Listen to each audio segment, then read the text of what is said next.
Have you ever contemplated the possibility of Canada becoming the 51st state of the United States? In this video, we will explore the potential of Canada to become part of the United States in light of international public law. Canada Canada. Canada. Canada. Canada. Canada, which Canada became Canada. Canada. Where's Canada go? in Canada. Canada's Canada. Making Canada the 51st state. USA historical attempt to annex Canada. It is not first time that USA tried to annex Canada. It's happened a lot of time in the past. First time was in 1775 during the conflict between American colonies to gather independence and Great British. During that time, America prepared a big army led by Richard Montgomery to invade Canada, and who launched a big campaign to do that, but ended in failure. Defeated at the Battle of Quebec in 1775. Some years later, United States once again tried to invade Canada in 1812, this time hoping and believing that Canadian settlers would welcome United States attempt and army. But as previous attempt, United States failed to do that because of strong resistance of British army and the local Canadian militias.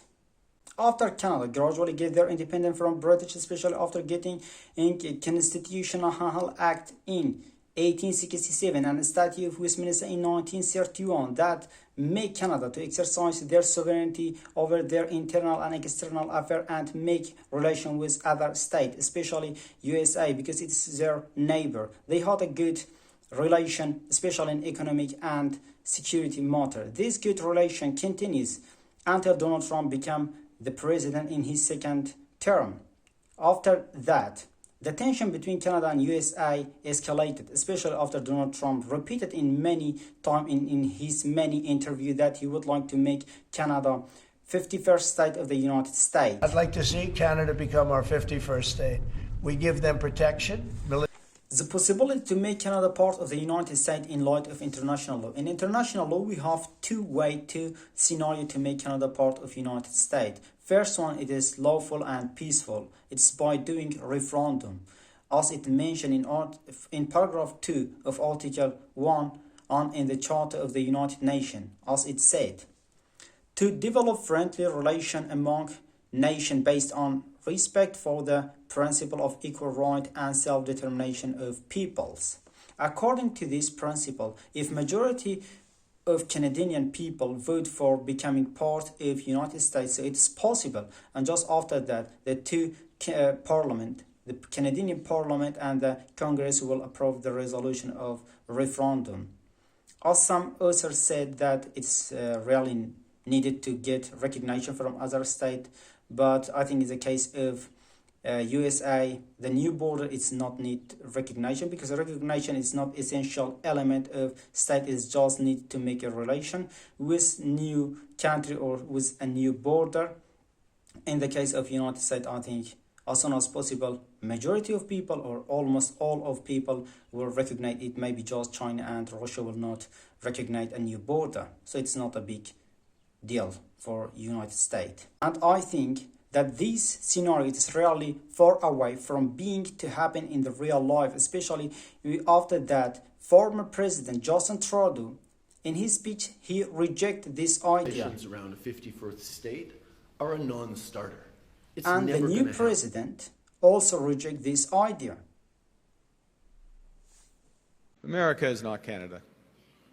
And Canada never, ever will be part of America in any way, shape. And second scenario, it's unlawful and unpeaceful. It's by using force against Canada to put pressure on Canada to agree to be part of the United States. It's prohibited. According to the paragraph 4 of the Article 2 of the United Nations Charter, as it stipulated, all members shall refrain in their international relations from the threat or use of force against the territorial integrity or political independence of any state in any manner inconsistent with the purpose of the United Nations. So according to this principle, using force, it is prohibited. It is not good for the United state. And the force here, it's mean military force and economic force. I think military force, USA really away from using it because it's not in their interest, and I think it's not will be good for there, because if they use military force against Canada, maybe Canada will be alliance with Russia and China. It's not be good for USA because this war, it will be prolonged, and I think they will make USA weak strategically. Using economic force, I think it depends how they use. What is the purpose of USA? If the purpose is to put pressure on Canada to agree be part of the United States, I think this is unlawful. But is the purpose of USA to put sanction, economic sanction or tariff on Canada, it is for their economic, to make their economic strengthen, I think it's lawful. And they do that not just against Canada, against many countries. So how do you think? Do you think that Canada would be a part of the United States in the future?